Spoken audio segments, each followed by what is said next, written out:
Hello नमस्ते, मैं हूं Manisha. Welcome to R S only. और इंग्लिश स्टार्ट करते हैं, ठीक है। मैं आपकी एक दो ऑलरेडी इंग्लिश की क्लासेस ले चुकी हूं, जिसमें मैंने आपको बेसिक्स ऑफ इंग्लिश समझाया है कि क्या क्या कवर करेंगे, क्या क्या आपके कोर्स में मेंशन्ड है ना। और आज की क्लास में मैं आपको बताऊंगी कि इंग्लिश की इंपॉर्टेंस क्या है, इंग्लिश क्यों आपके लिए पढ़ना ज़रूरी है, ठीक है। इंग्लिश क्यों ज़रूरी है आपके लिए जानना। इंग्लिश इसलिए ज़रूरी है क्योंकि आपके RAS एग्ज़ाम के मेंस पार्ट में जो 4 एग्ज़ाम्स होते हैं ना, उसमें पेपर 4 जो आपका फोर्थ एग्ज़ाम है उसमें इंग्लिश आती है। हर एग्ज़ाम 200 मार्क्स का होता है। पेपर 4 को 2 पार्ट्स में डिवाइड किया गया है। एक तो इंग्लिश है आपकी, ठीक है, and second one is Hindi. Hindi आपकी 120 मार्क्स की है, इंग्लिश आपकी 80 मार्क्स की है। मुझे ये भेदभाव थोड़ा सा पर्सनल लेवल पे कम पसंद है, लेकिन ठीक है, it's Hindi speaking state, Hindi की वैल्यू अलग है। लेकिन इंग्लिश आपकी डिफाइंड है, इंग्लिश इंपॉर्टेंट है। आपके पेपर 1 में क्या है, आपके पेपर 2 में क्या है, पेपर 3 में क्या है, जितने भी टॉपिक्स हैं किसी के मार्क्स डिफाइंड नहीं हैं, ठीक है। इंग्लिश और हिंदी के मार्क्स डिफाइंड हैं। ये एक रीज़न है, ये आपके माइंड में इस्टेब्लिश करने के लिए कि क्यों ये दोनों सब्जेक्ट्स आपके लिए ज़रूरी हैं और कितने ज़रूरी हैं। These two subjects are scoring part. आपके जो भी हिंदी के प्रोफेसर होंगे, जो भी हिंदी के एजुकेटर होंगे, they will tell you all about this. I am concerned about this part, ठीक है। इंग्लिश आपकी सिर्फ रिटन इंग्लिश नहीं, आपकी स्पोकन इंग्लिश भी इम्पॉर्टेंट है। इंग्लिश को हम 2 पार्ट्स में सीखेंगे। एक तो जो रिटन ग्रामेटिकल पार्ट है वो, है ना, इसकी मैं आपकी डेली क्लास लूँगी। आप इंग्लिश में सेंटेंस फॉर्मेशन कैसे करना है अपन को, ग्रामेटिकल जो भी एरर्स होते हैं, स्पेशली एग्जाम के पॉइंट ऑफ व्यू से, एग्जाम में क्वेश्चंस कैसे बनते हैं, ठीक है। एरर करेक्शन के क्वेश्चंस आते हैं। एक सेंटेंस दे देंगे, उसमें एक आधा वर्ड होगा जो गलत होगा, आपको उस वर्ड का या तो सही फॉर्म लगाना है, या फिर उस वर्ड को रिप्लेस करना है, या फिर वो इंस्ट्रक्शन देंगे कि इस वर्ड का सिनोनिम बताओ। ये आपके वोकैबुलरी का क्वेश्चन है। तो एक तो होगा आपका रिटन ग्रामेटिकल पोर्शन, है ना, और दूसरा होगा आपका स्पोकन इंग्लिश का पोर्शन। स्पोकन इंग्लिश के पोर्शन में मैं आपको फोनेटिक स्ट्रक्चर सिखाऊंगी कि किसी शब्द को बोलते कैसे हैं, शब्द को बोलते कैसे हैं, उसका प्रोनाउंसिएशन क्या है। उसका प्रोनाउंसिएशन आपके लिए बहुत इंपॉर्टेंट है from interview point of view also.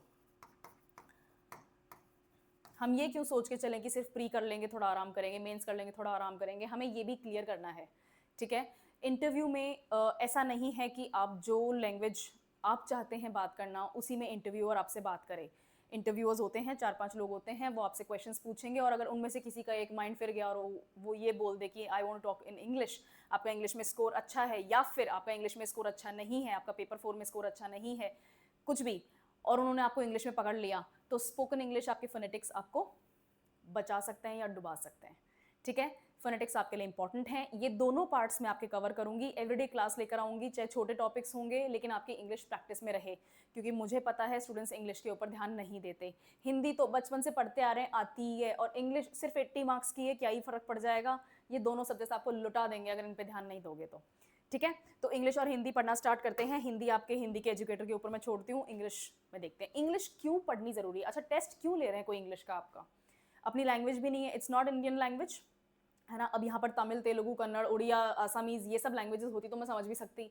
India में रहना है, इंडिया में काम करना है, इंडियंस के साथ में ही इंटरेक्ट करना है, तो इंग्लिश क्यों। इंग्लिश का सबसे बड़ा रीज़न है ये, इंडिया की ऑफिशियल लैंग्वेज पॉलिसी जो है, जो ऑफिशियल लैंग्वेजेस एक्ट है इंडिया का, है ना, कब आया था, 1963 में आया था। तो ये जो 1963 में जो ऑफिशियल लैंग्वेजेस एक्ट आया था इंडिया का, इसमें 2 लैंग्वेजेस इंडिया ऑफिशियली फॉलो करता है। कौन कौन सी लैंग्वेजेस हैं, एक तो हिंदी है और एक इंग्लिश है। इंडिया के सभी ऑफिशियल काम हिंदी या इंग्लिश में ही होते हैं। इसका मतलब ये नहीं है कि जो स्टेट्स की अदर लैंग्वेजेस हैं, इंडिया की ऑफिशियल लैंग्वेजेस जो कॉन्स्टिट्यूशनल लैंग्वेज हैं, 22 शेड्यूल्ड लैंग्वेजेस हैं, ऐसा नहीं है कि उनकी इंपॉर्टेंस कम हो जाती है। लेकिन जो सेंट्रल गवर्नमेंट है, जो अपनी यूनियन गवर्नमेंट है, मैं यहाँ बता देती हूँ, अपनी यूनियन गवर्नमेंट है ना, अपने जो भी पार्लियामेंट्री एक्ट्स हैं, जो पार्लियामेंट का काम है, ठीक है, उसके अलावा जो स्टेट अगेंस्ट स्टेट काम होता है, स्टेट गवर्नमेंट, एक स्टेट गवर्नमेंट दूसरे स्टेट गवर्नमेंट से अगर इंटरेक्ट कर रही है किसी कारण से, ठीक है, ये सारे इनफैक्ट PSUs वगैरह हो गए, ठीक है। अपनी जुडिशरी जो है, जो हायर जुडिशरी है, हाई कोर्ट्स और supreme courts, supreme court sorry, एक सुप्रीम कोर्ट है ना, हाई कोर्ट्स इंडिया के सारे और एक सुप्रीम कोर्ट, ये सब कुछ, ये ये सब मिलके इंग्लिश में ही काम करते हैं, ठीक है। जो बड़े बड़े पीएसबीज हैं, पब्लिक सेक्टर बैंक्स हैं, जैसे पंजाब नेशनल बैंक हो गया, ठीक है, या फिर स्टेट बैंक ऑफ इंडिया हो गया, इनमें एक विभाग है राजभाषा विभाग, वो एक्सक्लूसिवली हिंदी के लिए है, हिंदी के प्रमोशन के लिए है। आर्टिकल 351 जो है कॉन्स्टिट्यूशन का, वो भी हिंदी के प्रमोशन के लिए काम करते हैं करते हैं। ये सब तो हिंदी का फोकस हो गया, लेकिन इंग्लिश जस्ट बिकॉज कहीं मेंशन नहीं है इसका मतलब इंपॉर्टेंट नहीं है। ये सब कुछ इंग्लिश में ही हो रहा है, और ये इंग्लिश में इतना ज़्यादा हो रहा है कि उनको राजभाषा विभाग बनाना पड़ रहा है बेचारे ठीक है। तो हिंदी इंग्लिश दोनों इक्वल इंपॉर्टेंस आपके लिए रखती हैं, ठीक है। स्टेट का कोई भी काम होता है, अगर डिपार्टमेंट टू डिपार्टमेंट आपको इंटरेक्ट करना है तो वो भी इंग्लिश में ही हो रहा है, मेजरली इंग्लिश में ही होता है। कुछ कुछ जगहों पे आपको स्पेशली हिंदी भाषी क्षेत्र जो है उसमें आपको हिंदी में भी देखने को मिलेगा, लेकिन ऑफिशियल काम इंग्लिश में ही हो रहा है। और ये एग्ज़ाम आपको ऑफिशियल काम ही करवाने के लिए ले जाने वाले हैं, ठीक है। तो इंग्लिश आपके लिए ज़रूरी है। और यहाँ पर ऐसा नहीं होता है कि छोटी मोटी ग्रामेटिकल एरर होगी चल गया, ठीक है। It leaves a bad taste in once mouth. जो कोई पढ़ रहा है उसको दिख जाए कि यार इतनी सी छोटी सी गलतियाँ ये लोग कर रहे हैं, इनको ठीक से करना नहीं आता है काम, तो इंप्रेशन ख़राब होता है। इसलिए इंग्लिश आपकी अच्छी भी होनी चाहिए। आपको बहुत धुरंधर वाले वर्ड्स यूज़ करने की अगर नहीं भी ज़रूरत है तो बेसिक ग्रामर आपकी सही होनी चाहिए। दूसरी चीज़, फ्रीडम मूवमेंट जब चल रहा था इंडिया का, तो पूरे कंट्री को यूनिफाई करने के लिए इंग्लिश एक कनेक्टिंग लैंग्वेज बनी थी, ठीक है। और वही कॉलोनियल लेगेसी हम अब आज भी लेके चल रहे हैं। अगर आप कहीं घूमने जाते हैं, साउथ इंडिया में जाते हैं या फिर नॉर्थ ईस्ट इंडिया में जाते हैं, नॉर्थ ईस्ट इंडिया में फिर भी इतनी हिंदी पेनिट्रेट हो चुकी है कि वहाँ मिल जाएगा आपसे हिंदी में बात करने वाले लोकल्स, लेकिन साउथ इंडिया में ऐसा नहीं है, ठीक है। या तो इंग्लिश बोलेंगे या फिर लोकल लैंग्वेज बोलेंगे। लोकल लैंग्वेज सीखना, 4-5 दिन के लिए घूमने गए हैं, कौन सीख रहा है लोकल लैंग्वेज, राइट। तो इंग्लिश कम्युनिकेशन अगेन, ठीक है। अपने पेरेंट्स को ले जाने घुमाने ले जा रहे हैं, मीनाक्षी अम्मन टेम्पल लेके चलेंगे मम्मा आपको, तो वहाँ पर आपको इंग्लिश आनी चाहिए, ठीक है ना। मलयालम तो सीखोगे नहीं 3-4 दिन के लिए, एग्जैक्टली तो ये चीज़ आपके लिए इंपॉर्टेंट हो जाती है। दूसरी सेम रीज़न है, अभी जो मैंने एग्जाम्पल दिया है ना, इट्स अ ब्रिज लैंग्वेज। कोई तमिलियन है या फिर कोई उड़िया है और वो राजस्थान में आके काम कर रहे हैं, तो उनकी फर्स्ट लैंग्वेज इंग्लिश ही हो जाती है, जो वो बेसिक कम्युनिकेशन के लिए यूज़ करते हैं, ठीक है। ऑफिशियली भी और अदरवाइज भी। एजुकेशन का जो भी आपके पास में बल्क इस वक्त अवेलेबल है, वो सब कुछ अच्छी क्वालिटी का इंग्लिश में ही अवेलेबल है, ठीक है। और मैं आपके साथ में एक एनेक्डोट शेयर करती हूँ। जैसे आरएस का एग्ज़ाम है, ज़्यादातर आपको हिंदी में ही इसका कंटेंट मिल रहा है बाहर, ठीक है। This is the reason RS only exist करता है, क्योंकि हमें इंग्लिश में प्रोवाइड करनी है वो चीज़, है ना, इंग्लिश मीडियम स्टूडेंट्स के लिए।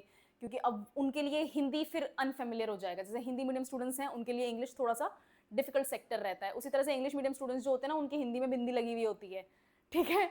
तो फिर वो चीज़, तो ये जो आपके जो लैंग्वेज का खेल है, इंग्लिश का गेम है, वो इंपॉर्टेंट हो जाता है एजुकेशन के लिए भी।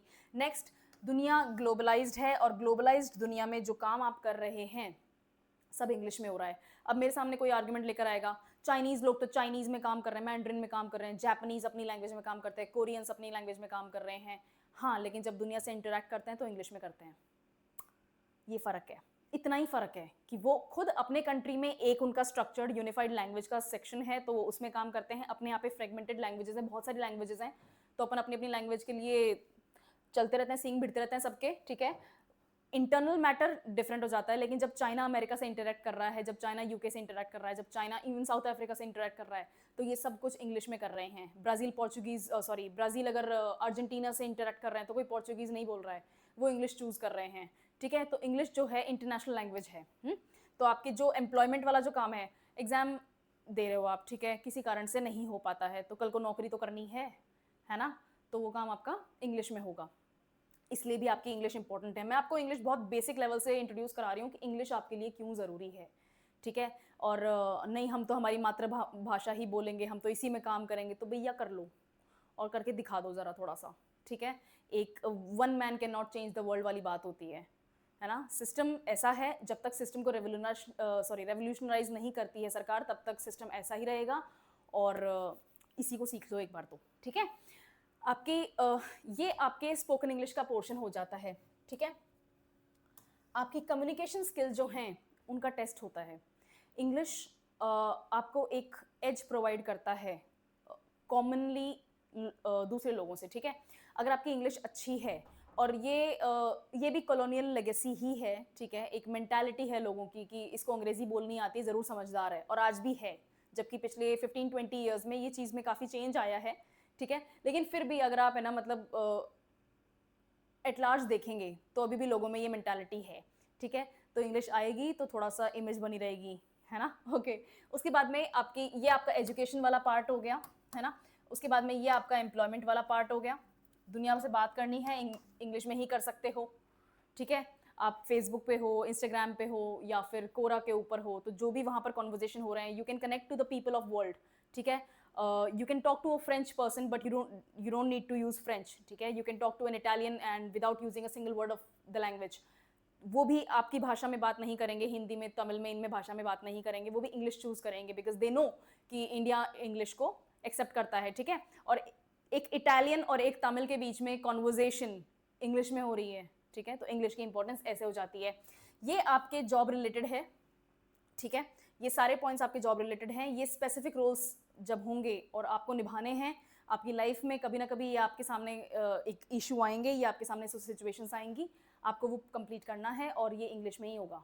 इंग्लिश में ये बेटर होगा, ठीक है। वरना डुओलिंगो लेके ट्रांसलेट करके देखते रहोगे कि मेरे को क्या बोलना है नेक्स्ट, और इसने जो मेरे को बोला उसको क्या बोलते हैं मेरी भाषा में, ठीक है। It's a very hectic process, मैंने यूज़ करके देखा, इट्स नॉट इवन गुड, ठीक है।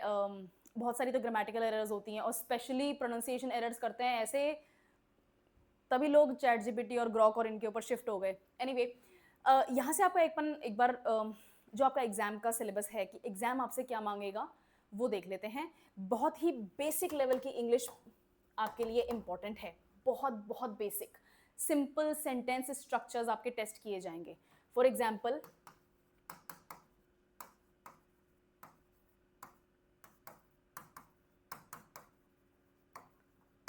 ये आपका एक क्वेश्चन है और ये स्पॉट द एरर वाले सेक्शन में आपका क्वेश्चन आया है, ठीक है। Ritu was go to the temple. अब आपको ये पता होना चाहिए कि इस सेंटेंस में एरर क्या है, ठीक है। उसकी जगह करेक्ट वर्ड क्या आएगा, और जो एरर है वो आपका एक्सप्लेनेशन प्रॉपर होना चाहिए। ऐसा नहीं कि मुझे देख के लग रहा है कि इस सेंटेंस में कुछ गड़बड़ है, मुझे देख के लग रहा है, नहीं। आपको इंग्लिश के कुछ स्पेसिफिक रूल्स हैं, उन रूल्स के एक्सेप्शंस भी हैं, ऑलमोस्ट हर रूल का एक एक्सेप्शन भी है, एक ही नहीं काफ़ी एक्सेप्शंस हैं। मैं एक्सेप्शंस भी सिखाऊंगी आपको, बट आपको बेसिक इंग्लिश के रूल्स आने चाहिए, ठीक है। फॉर एग्जाम्पल, आपने जब ये हेल्पिंग वर्ब लगाई, इसी एग्जाम्पल को देख लेते हैं अपन। जब आपने ये हेल्पिंग वर्ब लगाई गो वॉज वाली, तो आपको ये पता है कि ये हेल्पिंग वर्ब तभी लगेगी जब कॉन्टिन्यूअस टेंस की बात होगी। पहली बात तो वॉज जो है वो पास्ट के लिए यूज होता है, और वॉज हेल्पिंग वर्ब तभी आती है जब पास्ट कॉन्टिन्यूअस टेंस होता है। क्या बोल रही हूँ मैं? पास्ट कॉन्टिन्यूअस, ठीक है ना। तो ये वॉज वाला वर्ड आपको ये दोनों चीजें बताएगा, ठीक है। पहले तो यही पता होना चाहिए कि ये हेल्पिंग वर्ब है, मेन वर्ब नहीं है। और वर्ब की दो टाइप बता रही हूँ मैं, एक तो हेल्पिंग हो गई और एक मेन हो गई। ये सब मैं आपको पढ़ाऊंगी, टॉपिक वाइज टॉपिक अपन चलेंगे बहुत स्लोली, बहुत आसान से, ठीक है। तो वॉज से आपको पता चला कि पास्ट कॉन्टिन्यूअस है, लेकिन वॉज इनफ नहीं है ना। मेन वर्ब होनी चाहिए, और कॉन्टिन्यूअस को मेन वर्ब कौन सा शेप देती है? Plus ING. तो ये आपकी मेन वर्ब जो है इसमें आपको आईएनजी लगाना है। तो यहाँ पर आपको गो प्लस आईएनजी यानी कि गोइंग होना चाहिए, है ना। ये जो टेंस का मैंने रूल बोला है ये टिप्स पे होने चाहिए। इंग्लिश में 12 टेंसेज हैं, सिर्फ 3 नहीं होते हैं, भूतकाल, भविष्यकाल और वर्तमान काल, सिर्फ 3 नहीं हैं, 12 टेंसेज हैं। 12 टेंसेज कौन कौन से हैं, इनको डिलीट करूं मैं? ये समझ में आया आपको? टेंसेज की जो रूल्स हैं वो टिप्स पे होने चाहिए। 12 टेंसेज हैं, 12 रूल्स डायरेक्ट आपके टिप पे होने चाहिए। बना के दिखाती हूँ मैं आपको, टेंसेज की लिस्ट देती हूँ। एक तो पास्ट के 4 होते हैं, simple, simple past, past continuous, past perfect and past perfect continuous. यही 4 आपके प्रेजेंट टेंस के भी पार्ट होंगे, simple present, present continuous, present perfect and present perfect continuous. और यही 4 आपके फ्यूचर टेंस के भी होंगे, भविष्यकाल के भी होंगे, simple future, future perfect, future continuous and future perfect continuous. तो ये तीनों, ये सब मिलके 12 टेंसेज होते हैं, 12 रूल्स होते हैं। ये रूल्स आपके वर्ब का फॉर्म डिफाइन करते हैं, और वर्ब का जो भी फॉर्म होगा, मैक्सिमम क्वेश्चंस में यही मिस्टेक आती है, एरर आपका यही आता है। इसीलिए मैं आपने अगर मेरी पहले भी क्लासेस देखी हैं, मैंने बार बार एम्फेसाइज किया है कि टेंसेज आपके लिए बहुत इंपॉर्टेंट हैं। इसके अलावा आपसे fill in the blanks questions भी आ सकते हैं आपके पास में, ठीक है, इनमें से आ जाएंगे। जैसे मोडेल्स हैं, मोडेल्स क्या होते हैं, सॉरी, मोडेल्स हैं आपके, डिटरमाइनर्स हैं। बाय द वे आर्टिकल्स भी डिटरमाइनर्स का ही पार्ट होते हैं, बट ए एंड द, ये जो आर्टिकल्स हैं इंग्लिश में तीन आर्टिकल्स होते हैं, ए एंड द, है ना। ये आर्टिकल्स अपने आप में एक bulk of basic of English होता है, इसलिए इनको अलग लिखा जाता है, वरना ये आर्टिकल्स भी डिटरमाइनर्स का ही पार्ट होते हैं, ठीक है। डिटरमाइनर्स कौन कौन से होते हैं, जैसे this that those, this that those, है ना, हुज, ये सब जो वर्ड्स होते हैं आपके, जो ये डिटरमाइनर नाम से पता चल रहा है कि किसी सिचुएशन को डिटरमाइन करना है, किसी की पोजीशन का पता लगाना है, किसी भी चीज़ का, ठीक है, ये आपका सब्जेक्ट हो सकता है, तो वो डिटरमाइनर होते हैं। इसमें भी क्वेश्चन आते हैं, ठीक है, पोजीशन के क्वेश्चंस आते हैं। प्रेपोजिशंस होती हैं आपकी in, on, at, inside, for, over, ये सब जो वर्ड्स हैं आपके, ये प्रेपोजिशंस होते हैं, है ना। प्रेपोजिशंस, डिटरमाइनर्स जो हैं सिचुएशन को बताते हैं, प्रेपोजिशन उस सिचुएशन की पोजीशन को बताते हैं। जैसे डिटरमाइनर बताएगा this book is on the table, जो बुक आप मुझसे पूछ रहे हैं, दिस बुक, जैसे इंग्लिश की बुक है, ठीक है ना, लूसेंट की इंग्लिश की बुक है, तो the book that you are asking me is on the table, तो ये पूरा सेंटेंस बोलने की बजाय this book is on the table, तो दिस जो है आपका डिटरमाइनर हो जाएगा, और ऑन द टेबल, टेबल के ऊपर रखा है, ऑन, ये आपका प्रेपोजिशन हो जाएगा। इनमें हाँ जी फर्क है, ठीक है। मैं वर्कशीट्स दूंगी, अपन टॉपिक पे जब चलेंगे तो मैं आपको 100-150 क्वेश्चंस की वर्कशीट दूंगी, ताकि आपकी प्रैक्टिस हो जाए। आपको कोई बुक नहीं भी खरीदनी है, कुछ इन्वेस्ट नहीं करना है बुक्स में, that is perfectly all right. मेरी क्लासेस में ही जो आप अगर वर्कशीट्स को प्रैक्टिस भी कर लोगे ना, तो दैट्स मोर देन इनफ, ठीक है। उसके अलावा आपके टेंसेज मैं आपको बता चुकी हूँ। मॉडल्स कौन से होते हैं, मॉडल्स होते हैं ऐसी, ओके इसको ऐसे देखते हैं, instead of explaining the whole thing मैं आपको एक आइडिया दिखाती हूँ।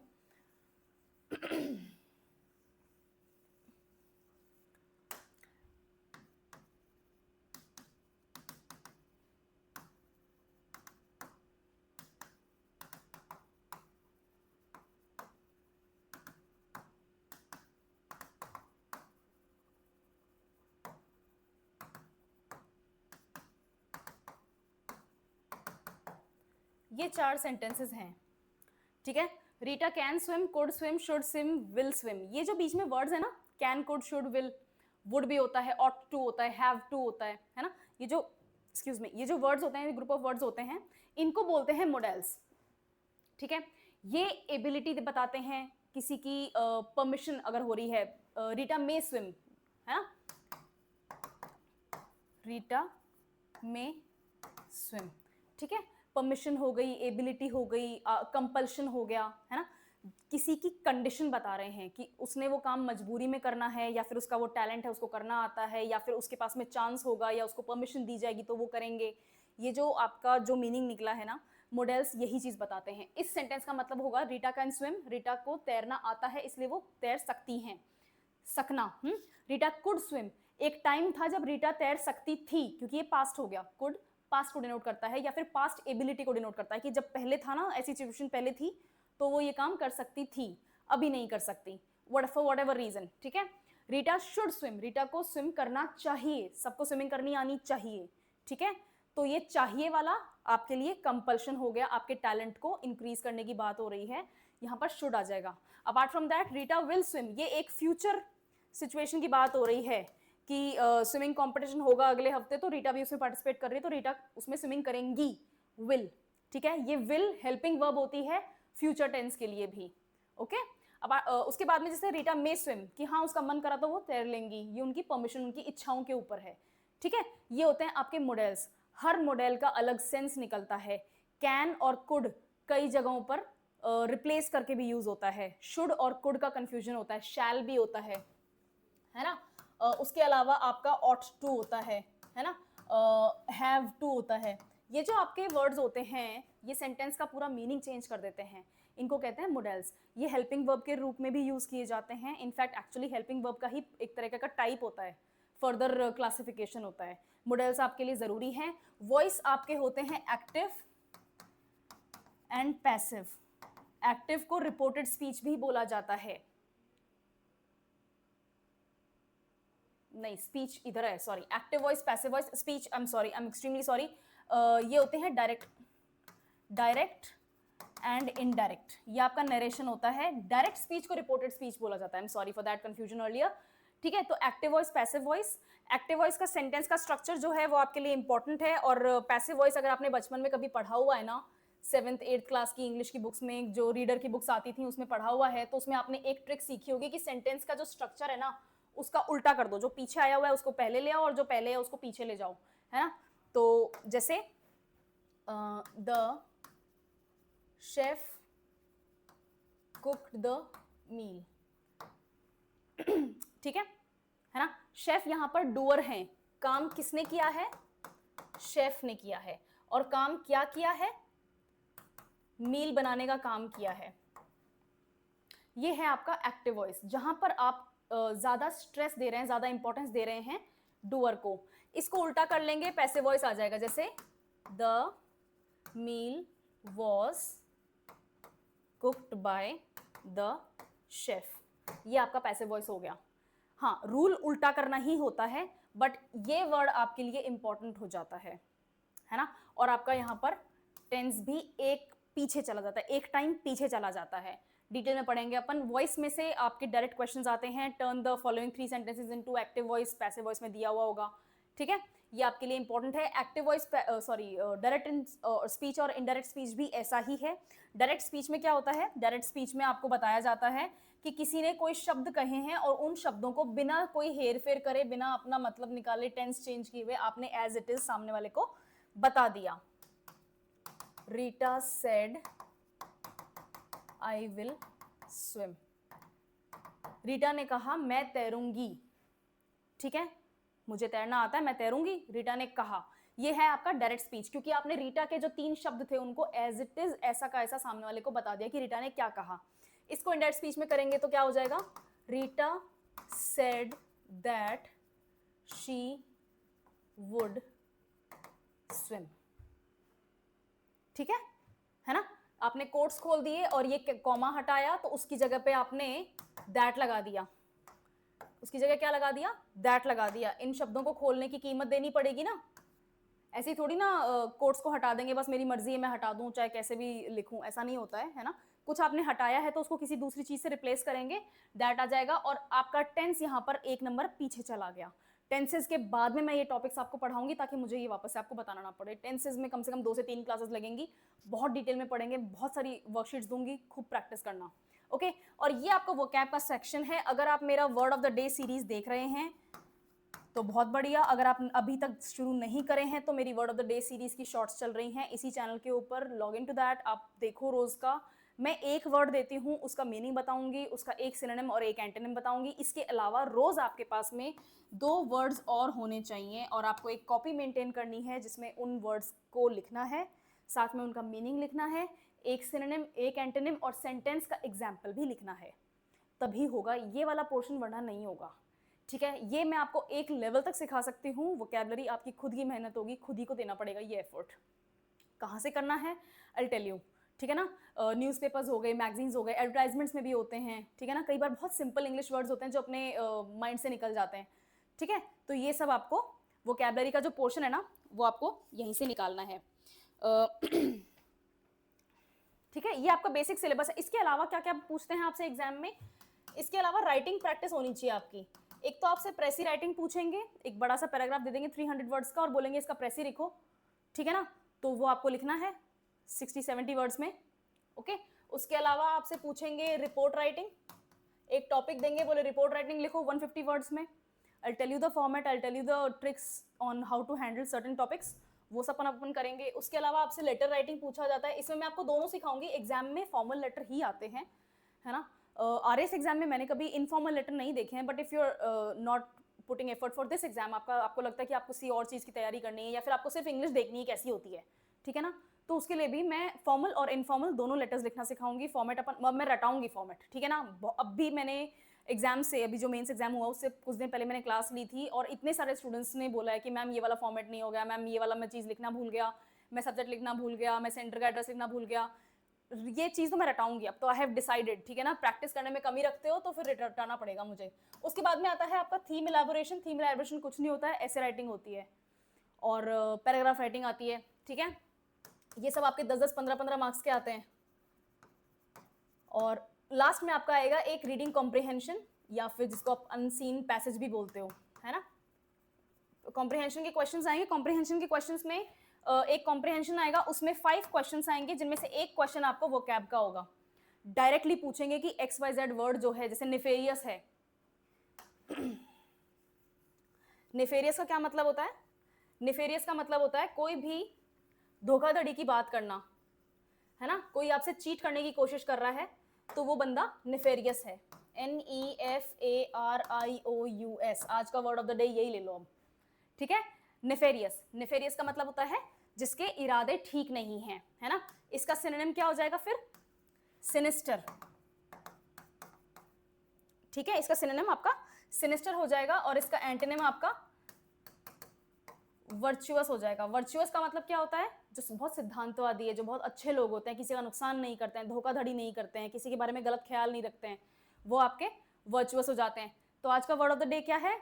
नेफेरियस। नेफेरियस का सिनोनिम आपका हो जाएगा सिनिस्टर, ठीक है, और आपका एंटोनिम हो जाएगा वर्चुअस, ओके, ठीक है। तो इस तरह से क्वेश्चंस आएंगे, डायरेक्टली पूछ लेंगे कि पैसेज में ये वर्ड मेंशन्ड है, इसका एक एंटोनिम बताओ, ठीक है। तो एक क्वेश्चन तो आपका वोकैब का आएगा। दूसरा क्वेश्चन हो सकता है आपका आए कि इस पैसेज को एक सूटेबल टाइटल दो। टाइटल्स मैं निकालना आपको सिखाऊंगी, स्पेशली मैं टाइटल्स आपको सिखाऊंगी यहाँ पर, कहाँ गया, थीम इलेबोरेशन पर, ठीक है ना। जब अपन ऐसे राइटिंग वगैरह की प्रैक्टिस करेंगे तो I will tell you how to actually come up with a good theme, या फिर come up with a good title. तो आपसे टाइटल पूछ लेंगे। तीसरा क्वेश्चन जनरली जो मैंने देखा है बनता है कि किसी भी वो सेंटेंस दे देंगे, एक सेंटेंस देंगे, और उसके लिए पूछेंगे कि इसको एक 1 वर्ड में कैसे लिखें इस सेंटेंस को। तो आपको सब्स्टिट्यूट्स आना बहुत इंपॉर्टेंट है। जी हाँ, आपके लिए वोकैबुलरी इतनी इंपॉर्टेंट है। 2 क्वेश्चन आपके डायरेक्ट बनते हैं सेक्शन ए में, वर्ड्स दे देंगे और बोलेंगे इसका एंटोनिम बताओ। 2 क्वेश्चंस आपके बने, और ये 2-2 मार्क्स के क्वेश्चंस है, एक 2-2 मार्क्स के क्वेश्चंस हैं। 2 क्वेश्चन आपके बनेंगे, वर्ड है, इसका एंटोनिम बताओ। 2 क्वेश्चंस आपके दे देंगे कि ये मीनिंग है, ये किस वर्ड का मीनिंग है, यानी कि 1 वर्ड सब्स्टिट्यूट आपके आ जाएंगे। फ्रेजल वर्ब्स आपसे पूछेंगे, है ना। जैसे फ्रेजल वर्ब्स की मैंने बहुत डिटेल में क्लास ली हुई है ना। If you go to the playlist आपको मिल जाएगा फ्रेजल वर्ब की, मैंने क्लास में कितने सारे फ्रेजल वर्ब्स बताए थे। जैसे for example the verb is look. Look का मतलब होता है देखना, ठीक है। इसके आगे मैं वर्ड्स लगा दूंगी, out, in, over, back, forward, to, है ना। ये वर्ड्स लगाते ही मैंने इस लुक का सेंस बदल दिया, इस लुक का सेंटेंस में जो यूज होना है वो बदल दिया। अभी भी लुक का मतलब देखना ही रहेगा। लुक आउट का मतलब होता है जरा नजर रखना, है ना। कोई गलत काम कर रहा है, मेरे साथ में कोई है और मैंने उसको बोल दिया कि जब तक मैं ना तिजोरी में से सामान निकालू ना तो जरा नजर रखना, बाहर कोई आ ना जाए, वो लुक आउट होता है, ठीक है। फिर लुक इन होता है, जनरली लुक इन या लुक इनवर्ड होता है, अपने गिरेबान में झांक के देखना, ठीक है। फिर होता है लुक ओवर, कंधे के पीछे से अपन देखते हैं ना कि जरा देखना कोई पीछा तो नहीं कर रहा, लुक ओवर या लुक बिहाइंड यू, इस तरह से। लुक बैक, ये आपके पास्ट के लिए है कि अपने बीते हुए कल में जाओ, अपनी यादों में जाओ और देखो कि कहीं कोई गलती करी थी क्या। Look back in your memories, look back आता है। लुक फॉरवर्ड टू आता है जब आप किसी से मिलने के लिए या कुछ नया काम करने के लिए या कुछ भी नया सीखने के लिए उत्साहित होते हैं, ठीक है ना। उत्साहित होते हैं किसी काम को नए करने के लिए, किसी से मिलने के लिए, तो लुक फॉरवर्ड टू आता है। ये एक फॉर्मल फ्रेज है, जनरली अपन यूज करते हैं, I look forward to meeting you, ठीक है ना। I look forward to this exam, I look forward to the interview. तो ये लुक फॉरवर्ड टू होता है कि मैं उत्साहित हूँ, मैं तत्पर हूँ, या फिर समझ तो गए हो, ठीक है। तो ये होते हैं फ्रेजल वर्ब्स। फ्रेजल वर्ब्स भी आपके सेंटेंस करेक्शन के क्वेश्चंस में बनता है। उसके बाद में आते हैं आपके इडियम्स। इडियम्स क्या होते हैं? मुहावरे वगैरह हो गए, ठीक है। मैंने क्लास में बहुत यूज़ किया हुआ है, बिकॉज व्हेन आई अभी इस टॉपिक को स्टार्ट करते टाइम मॉनसून था, बहुत हाई लेवल पे वहाँ पर बारिश हो रही थी, तो मैंने ये वाला एग्जाम्पल दिया था, रेनिंग कैट्स एंड डॉग्स, ठीक है। मैं आपकी एक इडियम्स की क्लास लूंगी जिसमें मैं आपको 100 इडियम्स बताऊंगी, 100 इडियम्स, ठीक है। मैंने लिस्ट तैयार भी कर रखी है, बहुत इजी हैं, आपने सुने हुए भी हैं, और उनको यूज़ करना अपन सीखेंगे। इडियम्स ऑलमोस्ट कवर हो जाएगा आपका, उन 100 से बाहर बहुत रेयर होता है, और आरएस के एग्जाम में मैंने नहीं देखा कि इससे बाहर इतने डिफिकल्ट कोई इडियम्स आएंगे जो सुने हुए नहीं होंगे कभी, ठीक है। तो इडियम्स विल डील सेपरेटली। और वर्ड्स ऑफ्टन कंफ्यूज्ड और मिसयूज्ड में आते हैं 3 तरीके के वर्ड्स, ठीक है। आपको कोई बोल रहा है ना कि इतने टाइप के कैटेगरी होती है, इस तरह से पढ़ना है, ऐसे करना है, इतना लोड लेने की जरूरत नहीं है, बहुत सिंपल क्लासिफिकेशन बताती हूँ मैं आज आपको। वर्ड्स ऑफ्टन कंफ्यूज्ड और मिसयूज्ड में आपको 3 चीजों का ध्यान रखना है। एक तो स्पेलिंग, मोस्ट इंपॉर्टेंट, आपको स्पेलिंग का ध्यान रखना है। शब्द की जो स्पेलिंग है, जैसे प्रिंसिपल एंड प्रिंसिपल, इनको अब आप होमोनिम्स बोलो या कुछ, कोई मतलब नहीं है, आपको स्टैंडर्ड वर्ड सीखने का कोई मतलब नहीं है। आप तो ध्यान रखो कि स्पेलिंग क्या है, ये आपकी फर्स्ट एंड फॉरमोस्ट इंपॉर्टेंट चीज है। दूसरी चीज, उस वर्ड का मीनिंग क्या निकलता है। अगर आपको स्पेलिंग का नहीं पता लेकिन आपको उस सेंटेंस का मतलब पता है, तो अब आप उससे शब्द निकाल सकते हो कि कौन सा शब्द सही होगा, जैसे एक्सेप्ट एंड एक्सेप्ट, ठीक है। और तीसरा, राइटिंग फॉर्मेट क्या है। राइटिंग फॉर्मेट डिपेंड करता है आपके सेंटेंस के मतलब के ऊपर, जैसे देयर, देयर एंड देयर, इन तीनों में कंफ्यूज हुए हुए हो, आज भी मैंने देखा है, ठीक है। बहुत सीनियर लोग भी इस चीज में मिस्टेक कर देते हैं। देयर मतलब उनका, देयर मतलब वे लोग या उनसे, उनका, ठीक है ना, दे आर वे लोग, और देयर मतलब होता है वहां, ठीक है, उनका, वे लोग, वहां। मीनिंग अगर पता है तो सेंटेंस के फॉर्मेट में इनको इस्टेब्लिश कर सकते हैं अपन। ये तीन कैटेगरीज अगर आपको समझ में आती हैं तो वर्ड्स ऑफ्टन कंफ्यूज्ड और मिसयूज्ड आप हैंडल कर सकते हैं। इनसे बाहर कैटेगरीज नहीं होती हैं, इनसे बाहर सब क्लासिफिकेशंस होते हैं, ठीक है। तो when we deal with this topic अपन सब क्लासिफिकेशन को देखेंगे, राइट। नेक्स्ट देखते हैं, ये मैंने आपके लिए 3 टेस्ट रेडी करे हैं। ये आपका A1 और A2 का लेवल टेस्ट करेगा, ये आपका B1 और B2 का लेवल टेस्ट करेगा, ये आपका C1 एंड C2 का लेवल टेस्ट करेगा।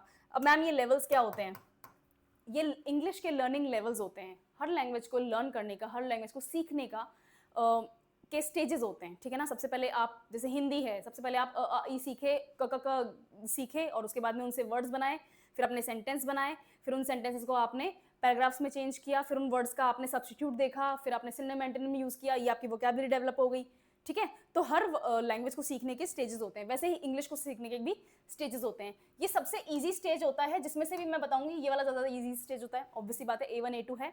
अगर आपने C2 लेवल का ये टेस्ट क्लियर कर लिया है तो RS will be a cake walk for you, ठीक है ना। तो ये 3 जो लेवल के टेस्ट हैं, आपको इसी वीडियो के डिस्क्रिप्शन बॉक्स में टेलीग्राम का लिंक मिलेगा, उसमें जाओगे ना, आपको ये तीनों आपको लिंक मिल जाएंगे।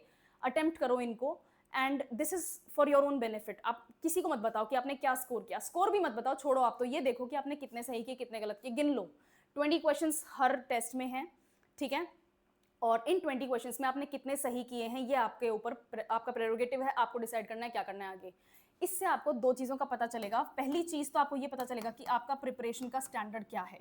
अभी स्टार्टिंग हो रही है प्रिपरेशन की, है ना, तो अभी पता चल जाएगा कि इंग्लिश का लेवल क्या है, मुझे इसको कितना एफर्ट देना है, मुझे उसके ऊपर कितना टाइम देना है, मुझे इसकी कितनी प्रैक्टिस करनी है, ये सब आपको पता चल जाएगा। दूसरा, आप एग्जाम से फेमिलियर हो जाओगे, जो एग्जाम का जो फोबिया होता है ना, वो निकल जाएगा। और ऐसे टेस्ट मैं हर वीक आपको एक दो टेस्ट देती रहूंगी, जो भी अपन टॉपिक से डील करेंगे ना, है ना, तो हर वीक एटलीस्ट एक दो टेस्ट आपको टेलीग्राम पे इस तरह के मिल जाएंगे, उनको अटेम्प्ट करो। They are very easy, by the way, ऐसा नहीं है कि पता नहीं मैं क्या ही टेस्ट कर रही हूँ, बहुत ईजी है, बहुत ही स्ट्रक्चर्ड सेंटेंसेस के आपको एरर्स देखने को मिलेंगे, बहुत आसान है। नहीं होता है तो at least you will find out कि आपका क्या लेवल है और आपको कैसे प्रिपरेशन करनी है। दिस इज ऑन यू, ठीक है। तो ये जरूर अटेम्प्ट करना। और लास्टली आई वुड से कि क्या क्या पढ़ना है अपन को। सबसे पहले मैं आपको पार्ट्स ऑफ स्पीच पढ़ाऊंगी। इंग्लिश में 8 पार्ट्स ऑफ स्पीच होते हैं। नाउन्स हो गए, प्रोनाउंस हो गए, सब्जेक्ट वर्ब अग्रीमेंट हो गया, मॉडल्स हो गए, डिटरमाइनर्स हो गए, है ना, ऑलरेडी डील कर चुके अपन पहले, टेंसेस हो गए।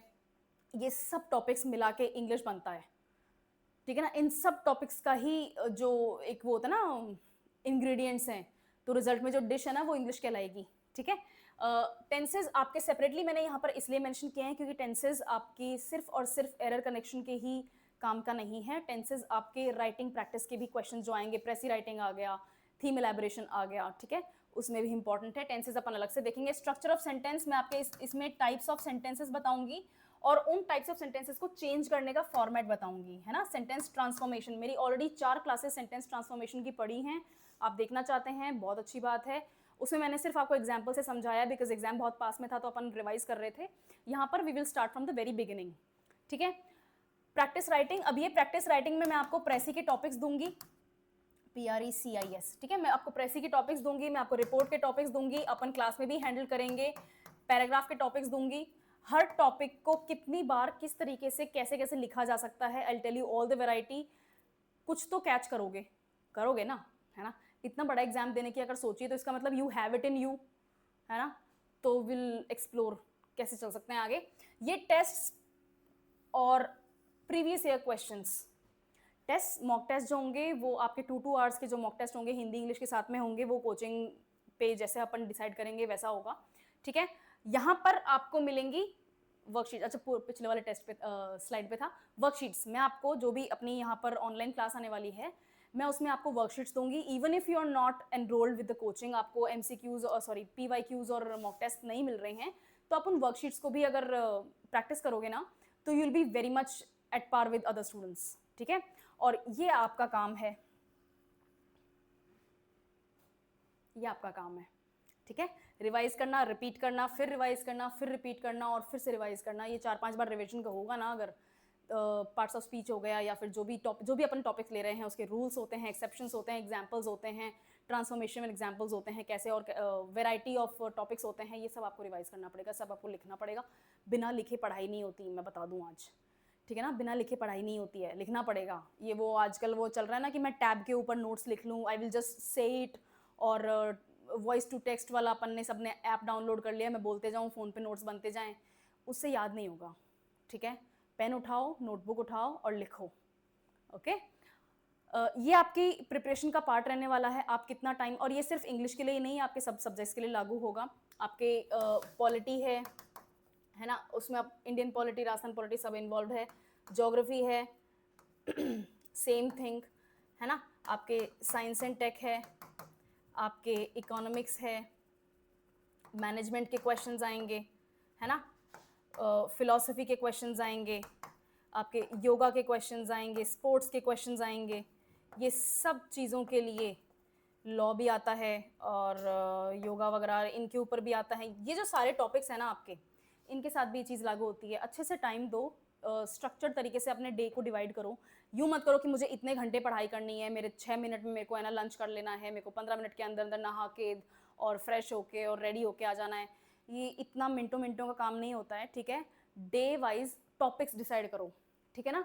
टॉपिक वाइज अपने टाइम को डिवाइड करो कि मुझे आज के दिन में ये 3 टॉपिक्स कंप्लीट करने हैं, फिर मैं चाहे 3 घंटे में कर लूँ, चाहे मेरे को 10 घंटे लग जाएं। टॉपिक वाइज अपने टाइम को डिवाइड करो, एफर्ट दो उस टॉपिक के ऊपर, और उसकी प्रैक्टिस बहुत इंपॉर्टेंट है।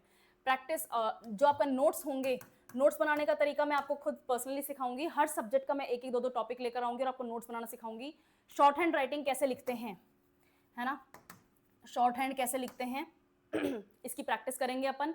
नॉट ओनली दिस, निमोनिक्स और इन्फोग्राफिक्स को भी मैं यूज़ करवाऊंगी कि किसी भी, जैसे कोई क्लासिफिकेशन आया है तो उसको word by word, number by number लिखने की बजाय या बुलेट्स में भी लिखने की बजाय आप कैसे उसके निमोनिक्स बना सकते हो कि यहाँ फर्स्ट पार्ट हो, यहाँ सेकंड पार्ट हो, यहाँ थर्ड पार्ट हो।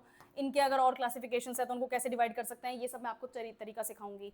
2-3 टॉपिक्स में सिखाऊंगी, एंड देन बाद में जब आप इसकी प्रैक्टिस करेंगे ना, यूल फाइंड आउट कि भाई ठीक है, ये तो बहुत आसान है, I can do it on my own. इससे 2 काम होते हैं, एक तो आपका टाइम बचेगा, दूसरा जब आप रिवाइज कर रहे होंगे ना, तो आपको उसको समझने में सहूलियत होगी। आपके नोट्स को आपको पढ़ना है, किसी और को नहीं पढ़ना। इस बात से मतलब नहीं होना चाहिए कि किसी को समझ में नहीं आएंगे मेरे नोट्स, पढ़ेगा कोई तो, डजेंट मैटर। आप अपने नोट्स अपने खुद के लिए बना रहे हैं तो आपको समझ में आना चाहिए। राइटिंग सुंदर है, अच्छी है, उससे कोई फर्क नहीं पड़ता। सिर्फ ब्लैक पेन यूज़ करना है, 4 तरीके के पेन यूज़ करने हैं, कोई फर्क नहीं पड़ता। आपको बोलेंगे कि एक रेड पेन रखो, एक ग्रीन पेन रखो, एक ब्लू पेन रखो, ये रंग बिरंगे काम करने की जरूरत नहीं है। एक ब्लू पेन या एक black pen more than enough है। अगर आपको लगता है कि उसमें भी आपको कुछ एक वर्ड है हाईलाइट करना है, तो आई वुड सजेस्ट कि या तो हाईलाइटर यूज़ करो या फिर एक दूसरे कलर का पेन यूज़ करो जो कि लाइट कलर का हो, ठीक है ना। जैसे ग्रीन पेन हो गया या ये पिंक पेन होते हैं, वो हो गया, ठीक है। रिवाइज करना है और टेस्ट आपको हमेशा टेस्ट में एनरोल करना है। मेरी वर्कशीट्स के बाद में भी जो अदरवाइज टेस्ट होंगे, वीकली टेस्ट होंगे, उनमें एनरोल करना है, आपको टेस्ट देने हैं। अगर आप टेस्ट नहीं दोगे तो एग्जाम को हैंडल कैसे करना है वो आपको करना नहीं आएगा, ठीक है। तो ये होगी आज की क्लास। मैंने आपको बता दिया कि इंग्लिश में अपन क्या क्या पढ़ेंगे, क्या क्या जरूरी है आपके लिए। सिलेबस कहाँ गया, ये रहा, ठीक है। इंग्लिश में क्या क्या जरूरी है, क्या क्या पढ़ेंगे। कल से मैं आपके लिए लेकर आऊंगी टॉपिक्स, पार्ट्स ऑफ स्पीच से स्टार्ट करते हैं, ठीक है। बहुत basic nouns, let's introduce you two nouns. कितने तरीके के होते हैं, कैसे यूज़ करते हैं, सेंटेंस में क्या प्लेसमेंट होता है, क्या एक से ज़्यादा नाउन एक सेंटेंस में हो सकता है ना। Will deal with everything. चलो कल मिलते हैं।